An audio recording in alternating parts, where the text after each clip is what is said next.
ये क्वेश्चन है, question number अक्टूबर 2019 AT-KT paper.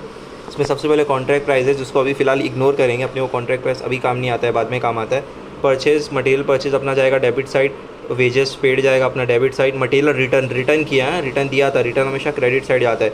Direct expenses जाएगा डेबिट साइड, एडमिनिस्ट्रेशन चार्जेस जाएगा डेबिट साइड, प्लांट इंस्टॉल जाएगा debit side. Wages outstanding, wages खर्चा ही है ना, अपने को मजदूरी किए हुए लोगों को पैसा देने का, डेबिट साइड जाएगा। मैंने यहाँ पे गलती से क्रेडिट लिखा है बट जाएगा डेबिट साइड। ठीक है, एक मिनट, इसका सोल्यूशन भी होगा ना? नहीं, इसका सोल्यूशन नहीं है। ठीक है, देखता हूँ मैं। हाँ, material at side, material at side लिखा हुआ है यहाँ पे, मटेरियल एट साइड किधर जाता है करके।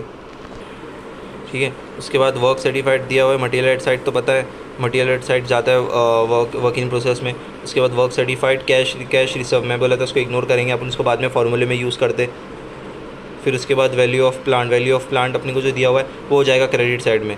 ठीक है, और वर्क अनसर्टिफाइड जाता है क्रेडिट साइड में। और अपने को लास्ट में एक एंट्री दी हुई है जो लिखी हुई है material costing 54,000 have been transfer to contract gloves. इसमें वो वाला रूल अप्लाई होगा, debit the receiver, credit the giver. तो डेबिट द रिसीवर और गिवर कौन है, पहले अपन ये देख रहे थे। Have been transfer to contract gloves from contract hand. Transfer किसको किया जा रहा है, ग्लव्स को। तो ग्लव्स क्या हो गया अपना, रिसीवर हो गया। तो डेबिट द रिसीवर और हैंड फ्रॉम हैंड अकाउंट, इधर लिखा हुआ है from hand account, from contract hand, तो वो हो गया अपना क्रेडिट। तो डेबिट का ग्लव्स हो गया और क्रेडिट अपना हैंड हो गया। ठीक है, ये एंट्री अपन लास्ट में पास करेंगे, पहले फॉर्मेट देख लेते। सबसे पहले वही फॉर्मेट है जैसे लास्ट टाइम किए थे, पहला particular, contract hand, contract gloves, फिर ये पर्टिकुलर, फिर कॉन्ट्रैक्ट हैंड और कॉन्ट्रैक्ट ग्लव्स, डेबिट, और ये हो गया अपना क्रेडिट। ऐसे ही बनाना पेपर में, देख लो, सेम एज इट इज़। ठीक है, सबसे पहले इसमें जो सारी चीज़ें डेबिट में दी थी वो डेबिट में लिखें, ग्लव्स का जो अमाउंट था वो ग्लव्स में गया, हैंड का जो अमाउंट था हैंड में आया। उसके बाद वर्क सर्टिफाइड में जो वर्क सर्टिफाइड था वो लिखे, work in process, work certified, work uncertified, material at side लिखे, प्लांट की जो वैल्यू दी थी वो लिखे। इतना हो गया। इतना होने के बाद अपने को क्या एंट्री, एंड वो भी था ना एक अपने को मटेरियल रिटर्न की एंट्री ऊपर पास होती है, बाय मटेरियल रिटर्न, दोनों में अमाउंट दिया था, लिख दिया। ठीक है, अब अपनी जो एंट्री थी वो ट्रांसफर्ड वाली 34,000 तो मैंने यहाँ पे पास किया है। तो contract gloves account debit the receiver, receive कर रहा है ना, ट्रांसफ़र टू लिखा है यहाँ पे, ट्रांसफ़र टू, किसको ट्रांसफ़र किया जाता है, ग्लव्स को, तो वो हो गया डेबिट हो गया।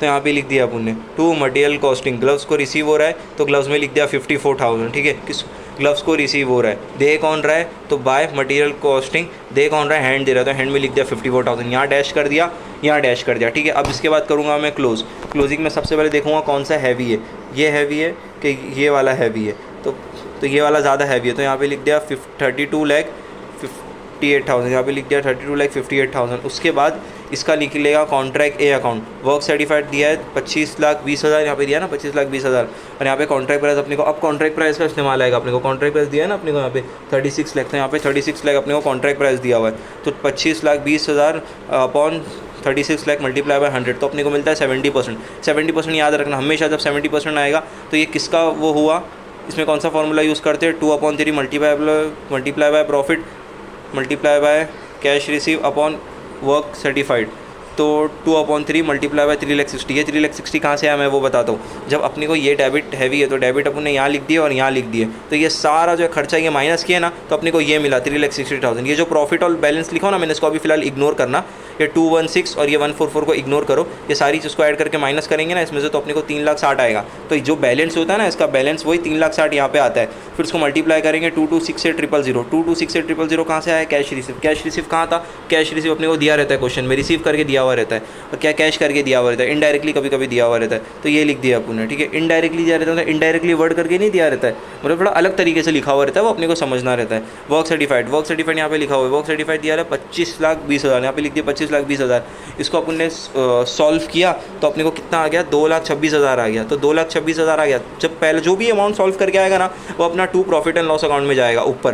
फिर वो अमाउंट में से ये जो अपना मिला था ना अपने को बैलेंस, ये माइनस होगा, अपने को बचेगा 144, तो 144 जो बचा वो हो जाएगा अपना टू बैलेंस कैरिड डाउन। तो ये अपना हो गया कॉन्ट्रैक्ट हैंड का क्लोजिंग। अब करेंगे कॉन्ट्रैक्ट ग्लव्स का क्लोजिंग। ग्लव्स का मैंने ये टोटल किया तो मुझे मिल गया 22,000। कभी कभी ये भी हैवी आ जाता है, बट अभी फ़िलहाल ये हैवी है। 14,22,000 यहाँ पे लिख दिया, 14,22,000, ठीक है। उसके बाद मैंने क्या किया, ग्लव्स वही वर्क कैपिटल और कॉन्ट्रैक्ट अकाउंट। तो वर्क सर्टिफाइड कितना था अपना, 8,10,000 लिख दिया, और कॉन्ट्रैक्ट अकाउंट लिख दिया मैंने 30 लाख दिया था ना हमने कॉन्ट्रैक्ट, यहाँ पे दिया ना कॉन्ट्रैक्ट 30 लाख, ठीक है। इसको मैंने अपॉन में मल्टीप्लाई किया तो 27% का फॉर्मूला कौन सा है, 1/3 multiply by profit multiply by cash amount upon work certified. तो 1/3 मल्टीप्लाई बाय 78,000। 78,000 कहाँ से है अपना, ये जो अमाउंट था ना इसमें से सारी चीज़ को माइनस किया तो अपना बैलेंस बचा 78,000। तो यहाँ पे लिख दिया 78,000, फिर यहाँ पे लिखे 7,50,000 अपॉन 8,10,000। तो इसको मैंने क्रॉस मल्टीप्लाई करके, इसको मैं करके दिखा देता हूँ कैसा करना है। सबसे पहले 7,50,000 divide by 1,10,000 multiply by 48,000 multiply by 1 divide by 3। तो ये आ जाएगा अपना 24,074। तो यहाँ पे लिख दिया मैंने 24,074। इसमें से माइनस किया मैंने 78,000, तो मेरे को मिल गया 54,926, मिल गया 54,926। तो वही लिख दिया मैंने, टू बैलेंस कैरी डाउन, और ऊपर लिख दिया टू बैलेंस ब्रॉट डाउन। जो पहले दिया हुआ था जो मिला वो उसको यहाँ पे लिख दिया प्रॉफिट एंड लॉस में, और जो बैलेंस बचा उसको मैंने यहाँ पे लिख दिया। ये हो गया अपना क्वेश्चन नंबर ये वाला।